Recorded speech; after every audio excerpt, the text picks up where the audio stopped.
오늘 하나님께서 우리에게 주시는 말씀은 신약성경 사도행전 2장 1절에서 4절의 말씀입니다. 신약성경 사도행전 2장 1절에서 4절의 말씀, 신약성경 188쪽에 있습니다. 사도행전 2장 1절에서 4절의 말씀을 봉독하겠습니다. 오순절 날이 이미 이르매 그들이 다 같이 한 곳에 모였더니 호련히 하늘로부터 급하고 강한 바람 같은 소리가 있어 그들이 앉은 온 집에 가득하며 마치 불의 혀처럼 갈라지는 것들이 그들에게 보여 각 사람 위에 하나씩 임하여 있더니 그들이 다 성령의 충만함을 받고 성령이 말하게 하심을 따라 다른 언어들로 말하기를 시작하니라. 아멘. 하나님의 말씀입니다. 오늘은 성령 강림주일입니다. 오늘 예배를 드리는 우리 모두에게 성령의 충만한 은혜가 넘치기를 간절히 기원합니다. 오늘 봉독한 사도행전 2장의 본문은 오순절에 마가의 다락방에 성령이 임하는 이야기가 나옵니다. 주님께서 하늘로 승천하시고 두려움에 사로잡혀 기도하고 있었던 120명의 제자들에게 성령이 임하는 사건이 일어납니다. 오늘의 본문은 성령이 임하시는 모습을 묵상하게 하는 구절을 보여줍니다. 사도행전 2장 2절과 3절입니다. 호련히 하늘로부터 급하고 강한 바람 같은 소리가 있어 그들이 앉은 온 집에 가득하며 마치 불의 혀처럼 갈라지는 것들이 그들에게 보여 각 사람 위에 하나씩 임하여 있더니, 이 말씀을 보면 호련히 하늘로부터 강한 바람 소리가 임합니다. 그리고 불이 임하는 듯한 모습으로 성령이 찾아오십니다. 성령은 이렇게 바람같이 불같이 우리에게 역사합니다. 여기에 물의 이미지를 더하면 성경에 나오는 성령에 대한 이미지가 다 나오는 것이죠. 성령은 바람같이 불같이 생수같이 우리에게 역사하시는 분입니다. 사도행전 2장에 나오는 성령에 대한 묘사는 우리가 가만히 이 구절을 읽어보면 우리의 상상을 넘어서는 모습입니다. 마치 허리케인에 태풍이 온 집안을 강타하는 듯한 모습이고 거대한 불이 일어나서 집안 전체를 삼키는 듯한 이미지입니다. 하지만 그 바람에 집이 날아가지 않고 그 불에 사람이 상하지 않는 우리가 생각하는 것과 다른 차원의 바람과 불이 일어납니다. 성령이 임하시자 그곳에 있던 모든 사람들은 성령의 충만함을 경험하기 시작합니다. 사도행전 2장 4절의 말씀입니다. 그들이 다 성령의 충만함을 받고 성령이 말하게 하심을 따라 다른 언어들로 말하기를 시작하니라. 여러분, 여기에서 중요한 것은 그들이 다 성령의 충만함을 받았다는 사실입니다. 저는 오늘 성령 강림주일에 이 말씀을 전하고 싶습니다. 우리 모두가 성령으로 충만하기를 원합니다. 우리 은혜와 사랑교회가 성령으로 충만하기를 원합니다. 하나님은 우리 교회가 부흥하고 성장할 것이라는 약속을 주셨는데 그 약속이 이루어지기 위해서는 성령의 충만함이 있어야 합니다. 성령이 임하셔서 우리 가운데 바람같이 불같이 생수같이 역사하실 때 교회와 가정에 하나님이 주시는 부흥의 역사를 체험하게 될 줄을 믿습니다. 예전에 우리 교회에 오셔서 말씀을 전해주셨던 한 목사님이 이런 말씀을 전해주셨습니다. 자신이 평생 은퇴하기까지 여러 교회에서 목회를 하였는데 가만히 돌아보면 목회에서 무언가 선한 일을 이루고 때로는 하나님이 주시는 놀라운 은혜를 체험했던 것은 성령에 사로잡혀 있었을 때라고 이야기를 합니다. 이것을 전하고 싶어서 얼마나 애를 쓰시던지 자신의 평생의 목회를 돌아보며 나누어 주고 싶은 이 비결 한 가지를 전하고자 애쓰시는 모습에 제가 큰 은혜를 받았던 기억이 있습니다.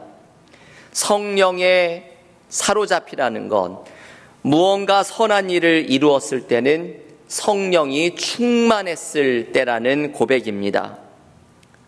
여러분, 이것이 우리 공동체가 하나님이 기뻐하시는 교회로 더욱더 성장할 수 있는 방법입니다. 이것이 우리의 가정이 문제를 넘어서서 회복될 수 있는 방법입니다. 성령에 사로잡히십시오. 성령으로 충만하십시오. 우리는 성령의 충만함을 모두 경험할 수 있습니다. 오늘 본문에서 베드로는 성령이 임하시는 것을 경험한 후에 많은 사람들에게 설교를 하면서 이렇게 외칩니다. 사도행전 2장 38절의 말씀입니다. 베드로가 이르되 너희가 회개하여 각각 예수 그리스도의 이름으로 세례를 받고 죄사함을 받으라. 그리하면 성령의 선물을 받으리니. 베드로는 오순절 다락방에서 성령의 충만함을 경험한 후에 수많은 사람들에게 이 메시지를 전합니다. 회개하고 예수를 영접하고 성령의 선물을 받으라고 설교합니다. 우리가 이 성령의 선물을 향하여 마음을 활짝 열 때에 예루살렘의 다락방에 임했던 성령이 우리 가운데 충만히 임하게 될 것입니다. 우리의 문제는 구하지 않는 것이죠. 불같이 바람같이 생수같이 임하시는 성령이 내 삶에 임하여 역사하시기를 간구하며 나아가는 우리가 될 수 있기를 원합니다. 저는 한 목사님의 간증을 들은 적이 있습니다. 이분이 목사가 되기 전에 처음 믿었을 때에 성령을 받는 체험을 했던 간증이었습니다. 교회에 간 지 얼마 안 되어서 성경을 한 번도 다 읽어본 적도 없는 믿음의 초보였을 때 이분은 사람들이 살아계시는 하나님을 찬양하는 그 찬양 소리를 듣고서 나도 저 사람들이 만났다는 살아계신 하나님을 좀 만나보고 싶다. 마음에 그런 열망이 들었습니다. 그래서 하나님을 만나게 해달라고 간절하게 기도하기 시작을 했는데 그때 성령을 체험하게 되었습니다. 이 목사님이 새벽 기도에 나가서 설교를 듣는데 머릿속에 성령이 임하신다, 고개를 들어라. 이 말씀이 계속해서 머릿속에 울리기 시작했습니다. 그러다가 새벽 기도를 마치고 불을 끄고 기도를 하는데 이번에는 이러한 음성이 들려왔습니다. 성령이 임하신다, 손을 들어라. 그래서 기도의 시간에 누가 혹시 볼까봐 부끄러워서 손을 이렇게 조심스럽게 올리고 내리려고 했는데 올라간 손이 내려오지를 않으면서 손이 자기의 의지와 상관없이 올라갔다 내려갔다를 반복하였습니다. 그러면서 성령이 주시는 선물인 방언이 터져 나왔습니다. 이것이 교회에 나간 지 1년쯤 되었을 때 아직 믿음이 뭔지도 모르고 성령이 누구신지도 모를 때 일어났던 일입니다. 여러분, 이런 간증을 들으면 성령께서 우리에게 임하시는 것은 베드로가 설교한 것처럼 하나님이 주시는 선물이 분명합니다. 우리가 믿음이 있어야 성령을 받는 것도 아니고 성령을 받을 만한 자격이 있어야 성령이 임하는 것도 아닙니다. 성령은 우리에게 선물처럼 임합니다. 우리가 예수님을 믿는 순간 함께하고 있었던 성령이 우리 가운데 충만하게 역사하는 것을 시작합니다. 우리는 성령의 충만함을 간구하며 나아가야 합니다. 성령으로 충만할 때 우리의 신앙이 살아나고 삶의 기쁨이 넘치고 가정과 교회에는 회복과 부흥의 역사가 일어나게 될 줄을 믿습니다.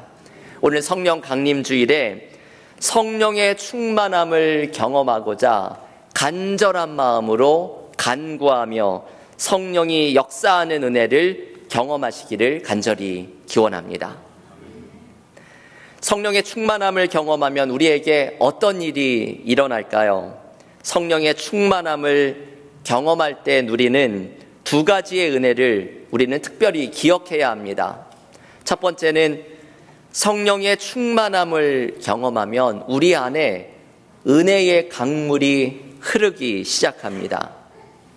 이제 내일부터 우리가 성경 통독으로 시편을 읽게 되는데 제가 좋아하는 시편 가운데 하나가 시편 65편의 말씀입니다. 시편 65편에서 시편 기자는 하나님께서 은혜의 강물을 부어주심에 감사하고 찬양합니다. 시편 65편 9절은 이렇게 말합니다. 땅을 돌보사 물을 대어 심히 윤택하게 하시며 하나님의 강에 물이 가득하게 하시고 이같이 땅을 예비하신 후에 그들에게 곡식을 주시나이다. 여러분이 시편 65편 9절의 이 말씀을 읽으면 참 은혜가 되는 표현이 나오죠. 하나님의 강이라는 말이 나옵니다. 하나님의 강에 물이 가득하고 그 하나님의 강이 온 땅으로 흘러들어가서 이 물을 통해 곡식들이 자라납니다.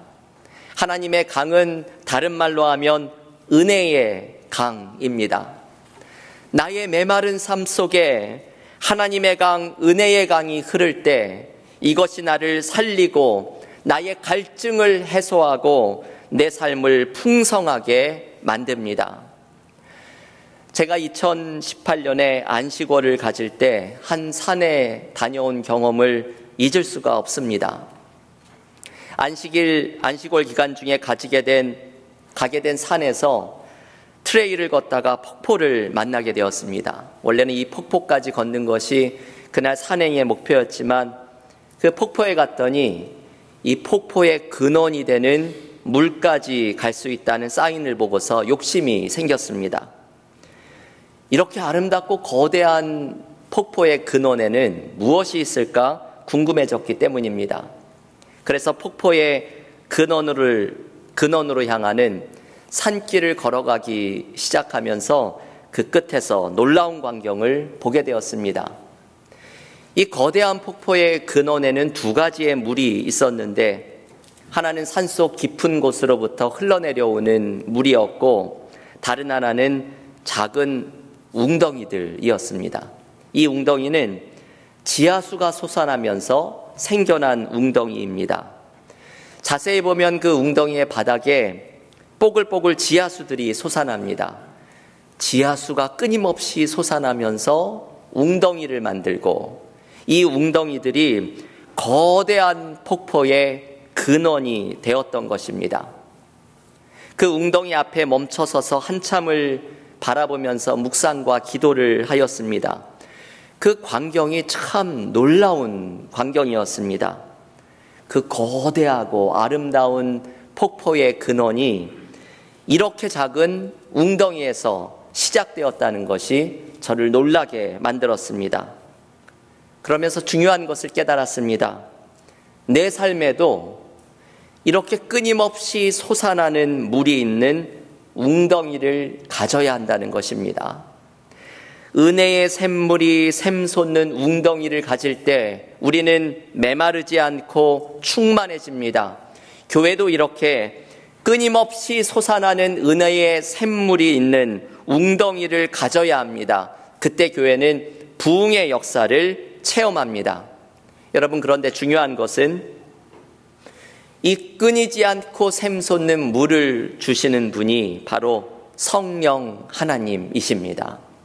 예수께서는 요한복음 7장 38절과 39절에서 성령에 대해서 이렇게 가르쳐 주십니다. 나를 믿는 자는 성경의 이름과 같이 그 배에서 생수의 강이 흘러나오리라 하시니 이는 그를 믿는 자들이 받을 성령을 가리켜 말씀하신 것이라. 아멘. 예수님은 말씀하시기를 주님을 믿는 자들의 마음에는 생수의 강이 끊이지 않고 솟아날 것이라고 말씀을 합니다. 마르지 않고 샘솟는 은혜의 샘물입니다. 그런데 이 생수의 강을 예수님은 성령이라고 말씀하십니다. 성령으로 충만할 때 성령께서 우리의 마음에 끊이지 않고 흘러넘치는 은혜의 샘물을 주십니다. 이 성령이 주시는 은혜의 샘물을 경험할 때 우리에게는 회복의 역사가 일어납니다. 교우 여러분, 올해 우리 교회는 은혜와 지식에서 자라가라는 표어의 말씀을 받았습니다. 우리가 자라나고 성장하고 부흥하기 위해서는 무엇보다도 은혜 가운데 거해야 합니다. 그런데 이 은혜는 성령으로 충만할 때 경험합니다. 성령께서 우리의 마음에 생수의 강이 흘러넘치게 하십니다. 우리의 신앙이 냉랭하게 식어져 가고 마음속에는 기쁨이 점점 사라져가고 무기력한 삶을 살아갈 때에는 우리가 해야 하는 일이 있습니다. 성령의 충만함을 간구해야 합니다. 왜냐하면 성령으로 충만할 때 우리는 내 안에 은혜의 강이 흐르기 시작하고 신앙이 살아나고 삶의 기쁨이 넘치는 성령 충만한 은혜를 경험하게 되기 때문입니다. 이 은혜를 간구하는 자에게 하나님은 성령의 선물을 부어주십니다. 오늘 성령 강림주일 예배를 드리면서 빈들의 마른 풀같이 시들은 나의 영혼에 성령의 단비가 충만히 내리기를 간절히 기원합니다. 두 번째로 성령의 충만함 속에 경험하는 은혜는 성령께서 열어가시는 새로운 일을 경험하는 것입니다. 우리가 새로운 은혜를 체험하고 막힌 곳이 열려지는 새로운 역사를 경험하는 방법은 성령의 충만함을 경험할 때 일어나는 일입니다. 오늘 본문 4절의 말씀은 이렇게 말하죠. 우리 4절 말씀을 다시 한번 한 목소리로 읽어볼 텐데요. 주보 앞에 되어 있는 요절의 말씀, 사도행전 2장 4절 한 목소리로 함께 읽겠습니다. 그들이 다 성령의 충만함을 받고 성령이 말하게 하심을 따라 다른 언어들로 말하기를 시작하니라. 아멘. 저는 설교를 준비하면서 이 4절 말씀의 마지막 단어가 그렇게 마음에 다가왔습니다. 시작하니라. 시작하니라. 성령을 통해서 새로운 일이 시작됩니다. 사도행전을 읽어보면 그동안 생각해보지도 못했던 새로운 일들이 성령이 임하면서 시작됩니다. 저는 이번 주에 한 기독교 미디어 컴퍼니에서 저에게 이메일을 보내는 것을 받았는데 교회의 생일을 축하한다는 제목이었습니다. 우리 교회가 생일도 아니고 창립 기념일도 아닌데 왜 이런 이메일을 보냈는지 궁금해서 열어보았더니 성령 강림절이, 오늘 맞이하는 성령 강림절이 성령이 임하면서 교회가 시작된 날이니 교회의 생일을 축하한다는 이메일이었습니다. 성령이 임하면서 시작된 새로운 일 가운데 하나는 교회가 시작된 것입니다. 두려움에 떨고 있던 제자들이 일어나 부활의 증인으로 담대하게 설 수 있었던 것은 바로 성령께서 임하면서 교회가 시작되면서 이 일이 가능해집니다. 성령이 임하자 제자들은 방언으로 말하기 시작하였고 오늘 본문 사도행전 2장 11절에 보면 하나님의 큰 일을 증거하기 시작했다고 말합니다. 성령이 열어가시는 새로운 역사들이 사도행전에 보면 이 성령의 새 역사들이 일어나기 시작을 합니다. 사도행전에서 성령이 열어가는 새로운 일들이 너무나 많이 등장합니다. 사도행전 8장에 보면 성령께서 빌립을 광야로 인도하시고 광야에서 에디오피아 내시를 만나면서 이 에디오피아의 복음이 전해지는 길이 열리게 됩니다. 여러분, 우리가 이런 경험을 하죠. 성령께서 지금 이 빌립에게처럼 성령이 준비시킨 사람을 우리로 만나게 하시고 그 사람을 통해 생각해보지 못한 길을 걸어나가도록 만드십니다. 사도행전 16장 6절을 보면 바울이 아시아 쪽으로 선교를 가려던 길을 성령이 막으면서 유럽으로 그 방향을 트십니다. 성령께서 바울에게 하나의 문을 닫으시고 새로운 문을 열어주신 것입니다. 우리의 삶에서도 성령께서 어떤 문을 닫으시는지, 어떤 새로운 문을 열어가시는지 분별하며 나아가야 합니다. 그때 우리는 성령이 열어가시는 새로운 길을 향해 걸어나갈 수 있게 됩니다. 여러분, 우리의 삶에 새로운 일이 나타나지 않는 것은 성령께서 열어가시는 길을 분별하고 순종하지 않기 때문입니다. 우리는 순종할 때 성령의 역사를 체험합니다. 그렇게 오랫동안 신앙생활을 하면서 우리의 믿음이 자라나지 않고 성령의 역사를 경험하지 못하는 이유는 순종하지 않기 때문입니다.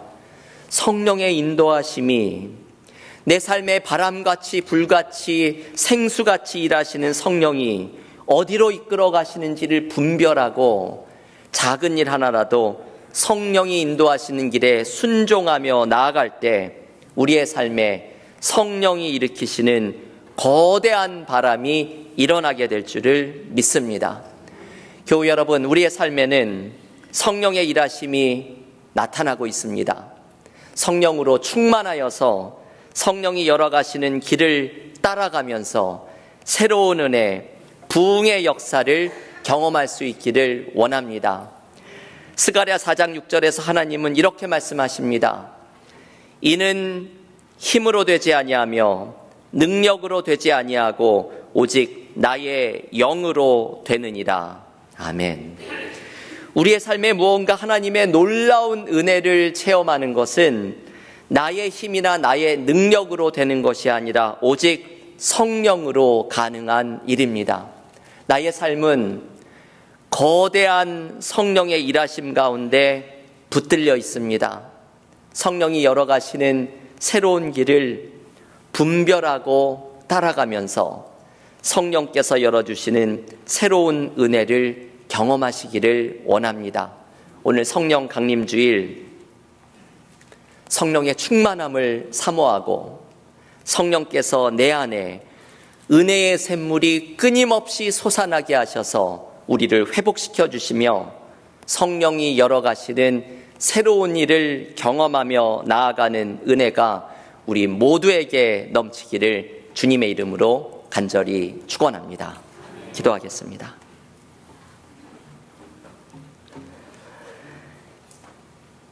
하나님 감사합니다. 오순절 성령 강림주일 두려움에 떨며 간절히 기도하던 주님의 제자들에게 임하였던 성령의 충만한 역사가 오늘 나의 삶 속에 임하기를 간구하며 나아갑니다. 우리의 마음을 활짝 열고 성령께서 오셔서 우리 안에 충만히 일하시기를 간구하며 나아가오니 빈들의 마른 풀같이 메마른 나의 영혼에 성령의 단비를 내려주시사 우리의 마음속에 끊이지 않고 솟아나는 은혜의 샘물로 우리가 회복되고 치유되게 하시며 성령께서 새로운 길을 열어가시는 성령의 새 역사를 성령으로 충만하여 경험하는 그리스도인들이 모두 되게 하여 주시옵소서. 예수님의 이름으로 기도하옵나이다. 아멘.